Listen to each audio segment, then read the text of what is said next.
My name is Diego Marín Barnuevo. I am a professor of finance and tax law in the Universidad Autónoma of Madrid, and I shall elaborate on local government funding in Europe as a contribution to ODIHR's Sharing Knowledge initiative.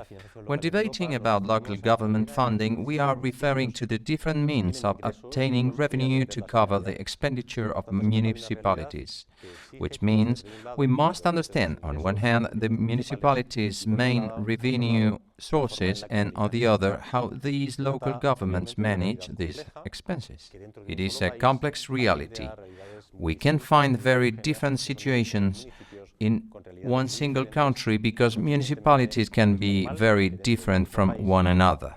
It is rather common to find important differences between the funding of the larger and the smaller councils. Considering the diversity to be found in each country and in the European Union as a whole, we conclude that this is a very complex reality and that it is extremely difficult to find common features in local government funding when referring to all European municipalities. Albeit, I believe that one can find certain points of convergence, along with the differences between the European countries.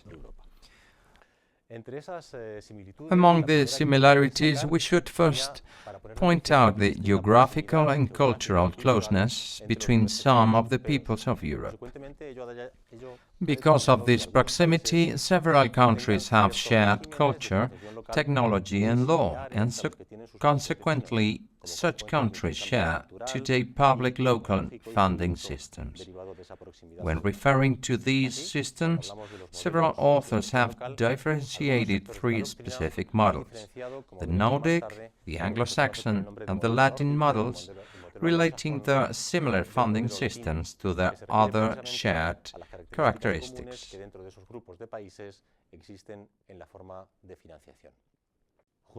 These similarities caused by geographical proximity, we must also refer to similarities due to the adoption of local funding regulations applicable to all European countries, or to most of them. First of all, we must refer to the European Charter of Local Self-Government, sanctioned the 15th October 1985, which has been signed by many European countries. In its 9th article, the Charter states the principle of financial adequacy of local government. It is obvious that this Charter and this article are applicable to the all local governments of the signatories to the treaty. The principle of financial adequacy stated in the 9th article determines that all local authorities are entitled to adequate financial resources of their own, commensurate by the responsibilities provided for the Constitution and the law. Besides this principle, the Charter also states that the resources shall derive from taxes and from government property. Referring to taxes, it states that the local authorities shall have the power to determine the rates within the limits of a statute.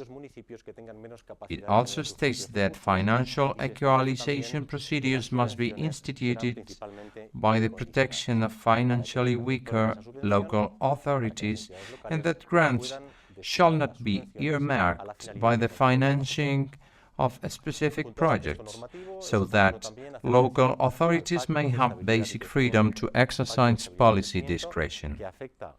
Along with this treaty, we must mention the Stability and Growth Pact, which is only applicable to the Eurozone countries.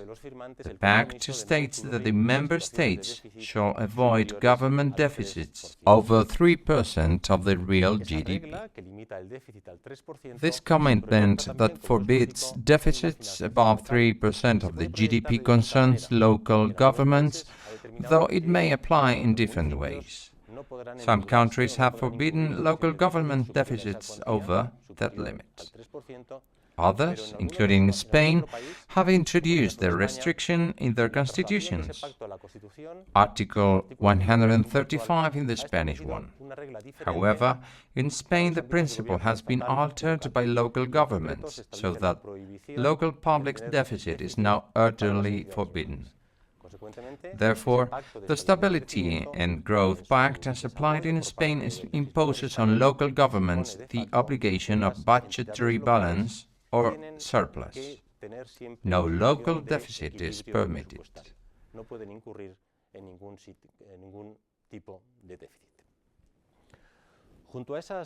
Along with these similarities, we must point out several differences.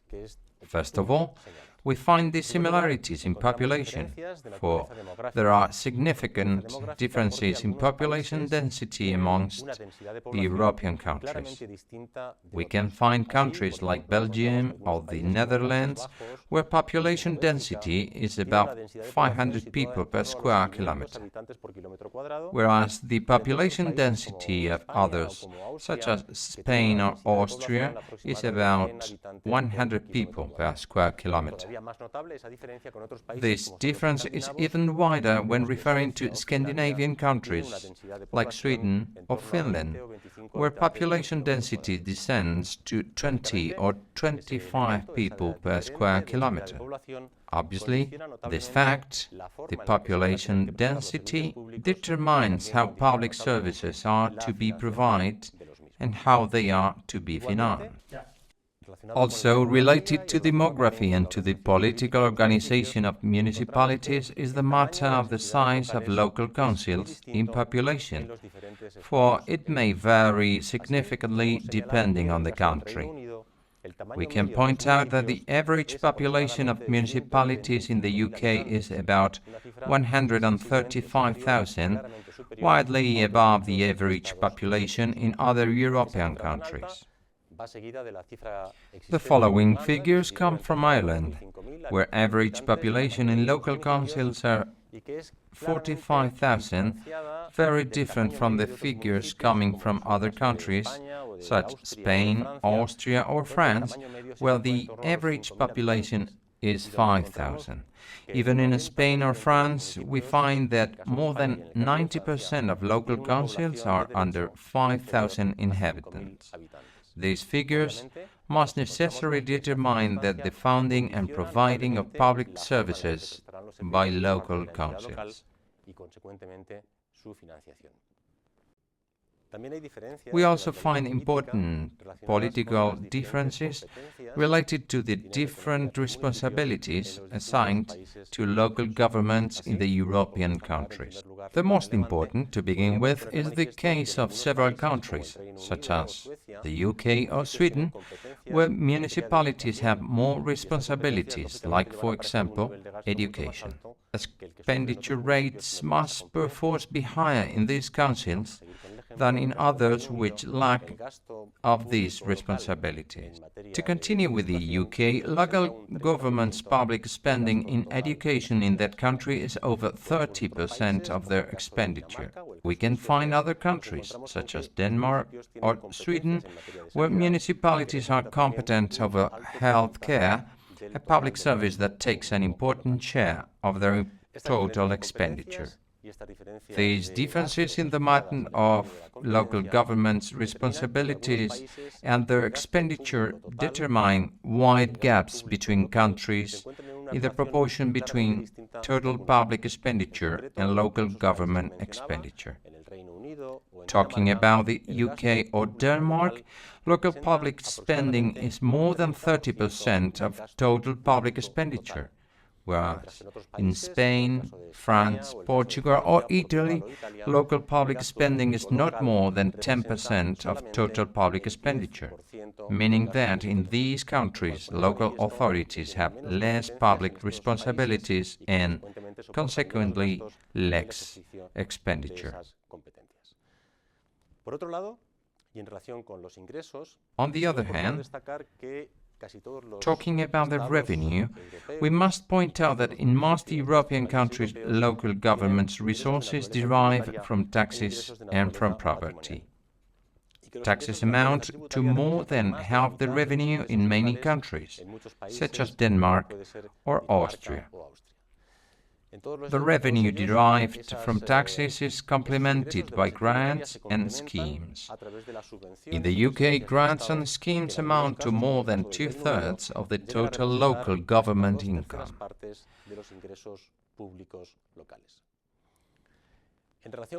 Focusing on taxation, the official view amongst academics differentiates four local government funding models: the English-speaking countries, the Nordic, the Central European and the Latin models. The main characteristics of these models are as follows. In English-speaking countries, the system is based on real estate tax, which in the UK represents the main source of tax income. Que en el caso del Reino Unido, como es sabido, representa la parte principal de los ingresos tributarios. This means that taxes on real estate are much higher in the UK than they are in other European countries.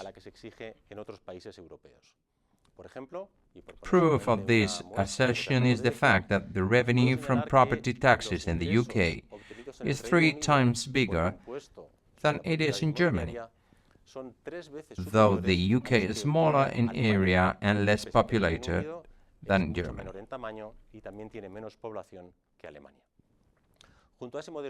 Secondly, along with that model existing in the UK and Ireland, we find the Nordic model applied in Denmark, Sweden and Finland. In this case, the main tax figure is the income tax, being the main revenue source for municipalities in Nordic countries.